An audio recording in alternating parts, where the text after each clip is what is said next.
ദൈവത്തിന്റെ അതിപരിശുദ്ധമായ നാമം വാഴ്ത്തപ്പെടുമാറാകട്ടെ.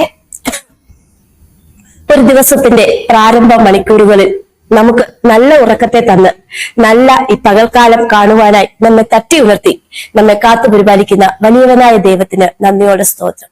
ഈ അനുഗ്രഹിക്കപ്പെട്ട പുലർക്കാലത്തിലെ ചിന്തയ്ക്കായി നാം തിരഞ്ഞെടുത്തിരിക്കുന്നത് യേശുവിന്റെയും തന്റെ നീതിശാസ്ത്രത്തെയും അനുകരിക്കുക എന്ന ആശയമാണ്.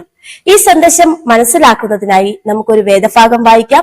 ഫിലിപ്പിയരുടെ ലേഖനം 2-ാം അധ്യായം അതിന്റെ 4-5 വാക്യങ്ങൾ. ഓരോരുത്തൻ സ്വന്തം ഗുണമല്ല മറ്റുള്ളവന്റെ ഗുണവും കൂടെ നോക്കണം. ക്രിസ്തുവേശുവിലുള്ള അതേ ഭാവം തന്നെ നിങ്ങളിലും ഉണ്ടായിരിക്കട്ടെ. ഈ പ്രപഞ്ചത്തിന്റെയും അതിലുള്ള സകലത്തിന്റെയും സൃഷ്ടിതാവായ ദൈവം തന്റെ ഓരോ സൃഷ്ടിയെക്കുറിച്ചും ആഗ്രഹിക്കുന്നതും ആ ഓരോ സൃഷ്ടിയോടും ആവശ്യപ്പെടുന്നതും ദൈവത്തിന്റെ ഇഷ്ടത്തോട് യോജിച്ചു പോകണം എന്നതാണ്. ദൈവത്തിന്റെ നീതിശാസ്ത്രം അംഗീകരിക്കുന്ന സുവിശേഷം എന്നത് ദൈവത്തിന്റെ മനസ്സ്, ദൈവത്തിന്റെ പരിപൂർണ ഇഷ്ടം നാം തിരിച്ചറിയുക എന്നതാണ്. ദൈവത്തിന്റെ സ്വഭാവത്തിന്റെ പരിപൂർണതയിൽ നമ്മളും ആയിരിക്കുക എന്നതാണ് ദൈവത്തിന്റെ ഇഷ്ടം.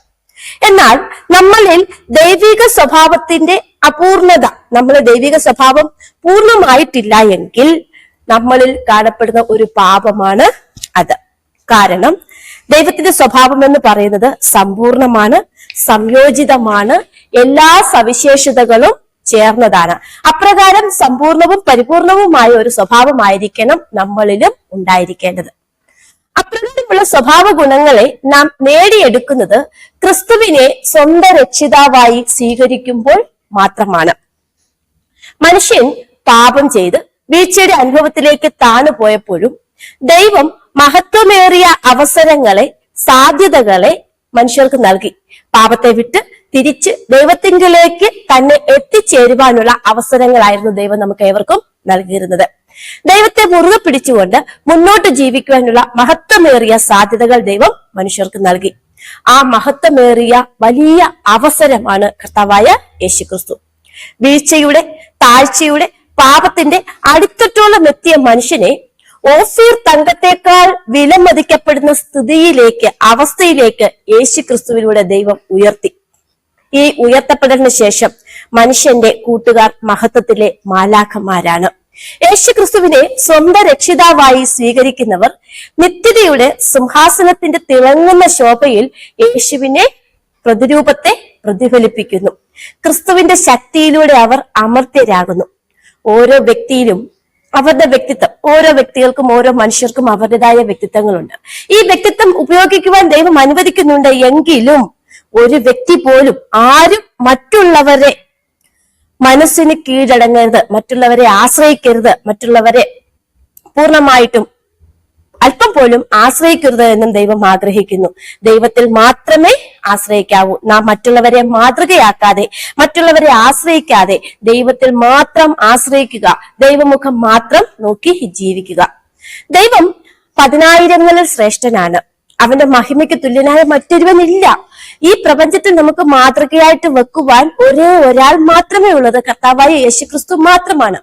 ഔന്നിത്യം കർത്താവായ യേശുവിലുണ്ട്, താഴ്മ കർത്താവായ യേശുവിലുണ്ട്, പരിധിയില്ലാത്ത അധികാരം കർത്താവായ യേശുവിൽ കാണാം, പരിധിയില്ലാത്ത ശക്തി, പരിധിയില്ലാത്ത സൗമ്യത, പരിധിയില്ലാത്ത വിനയം ഒക്കെ നമുക്ക് യേശുക്രിസ്തുവിൽ കാണാനായിട്ട് കഴിയുന്നു. അപ്രകാരം സർവഗുണ സമ്പന്നനായ താഴ്മയും വിനയവും ഉള്ള ക്രിസ്തുവിനെ തന്റെ ജീവിതത്തെ ദൈവകൃപയാൽ രൂപപ്പെടുത്തിയിരിക്കുന്ന നമ്മുടെ കർത്താവായ യേശുവിനെ മാത്രം നാം മാതൃകയാക്കുകയാണ് എങ്കിൽ അവങ്കലുള്ള സർവഗുണവും നമ്മളിൽ പ്രതിഫലിക്കുവാൻ ഇടയാകും. ലോകത്തിൽ അറിയപ്പെട്ടതിൽ വെച്ച് മഹത്തായ ജ്ഞാനം ക്രിസ്തുവിൽ കൂടിയാണ് ഈ ലോകത്തിന് വെളിപ്പെട്ടത്. അത് ആ യേശുവിനെ നോക്കി നമ്മുടെ ജീവിതം നീതിയും വിശുദ്ധവുമുള്ളതായി തീർക്കുവാനുള്ള ഒരു നല്ല തീരുമാനം ഈ പ്രഭാതത്തിൽ എടുത്തുകൊണ്ട് നമുക്ക് ദൈവത്തെ സ്തുതിക്കാം, ദൈവനാമം മഹത്വപ്പെടുത്താം.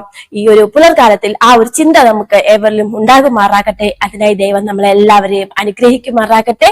നമുക്കൊരു നിമിഷം കണ്ണുകളെ അടച്ച് പ്രാർത്ഥിക്കാം. കരുണയോടെ അടിയങ്ങളെ സ്നേഹിക്കുന്ന ഞങ്ങളുടെ വാഴ്ത്തപ്പെട്ട നല്ല ദൈവമേ, ഹല്ലേലൂയ, സ്തോത്രം. ഈ നല്ല സുപ്രഭാതത്തിനായി അടിയങ്ങൾ നന്ദിയോടെ സ്തുതിക്കുന്ന അപ്പച്ച. നല്ല ഉറക്കത്തെ തന്ന അടിയങ്ങളെ തട്ടി ഉണർത്തി കർത്താവെ, ഒന്നിനോടൊന്ന് അടിയങ്ങളുടെ നാളുകളെ കൂട്ടി യോജിപ്പിക്കുന്ന അങ്ങയുടെ വൻകൃപയ്ക്കായി നന്ദിയോടെ സ്തുതിക്കുന്ന അപ്പച്ച. സ്തോത്രം. ഇന്നേ ദിവസം കർത്താവെ സ്തോത്രം, അങ്ങയിൽ ആശ്രയിച്ച് മുന്നോട്ട് ജീവിക്കുവാൻ ഒരു തീരുമാനം എടുക്കുവാൻ തക്കവണ്ണം കർത്താവെ അടിയങ്ങളെ ബലപ്പെടുത്തണമേ, ശക്തിപ്പെടുത്തണമേ എന്ന് പ്രാർത്ഥിക്കുന്ന അപ്പച്ച. സ്തോത്രം. നല്ല തീരുമാനങ്ങളെ കൈക്കൊണ്ട് അങ്ങയുടെ മുഖം നോക്കി ജീവിക്കുന്നവരായി തീരുവാൻ അടിയങ്ങളെ സഹായിക്കണം. അങ്ങയുടെ സ്വഭാവങ്ങളെ ഞങ്ങളുടെ ജീവിതത്തിൽ പ്രതിഫലിപ്പിക്കുവാൻ കർത്താവെ അവർക്ക് സഹായിക്കണമേ എന്ന് പ്രാർത്ഥിക്കുന്നു. ഹല്ലേലൂയ. അങ്ങയെപ്പോലെ താഴ്മയും വിനയവുമുള്ളവരായി, അങ്ങയെപ്പോലെ സൗമ്യതയുള്ളവരായി ജീവിപ്പാൻ തക്കവണ്ണം കർത്താവെ അങ്ങയുടെ സ്വഭാവത്തെ സമ്പൂർണ്ണമായി ഞങ്ങളിൽ പ്രതിഫലിപ്പിക്കുവാൻ തക്കവണ്ണം അടിയങ്ങളെ സഹായിക്കണമെന്ന് പ്രാർത്ഥിക്കുന്നു.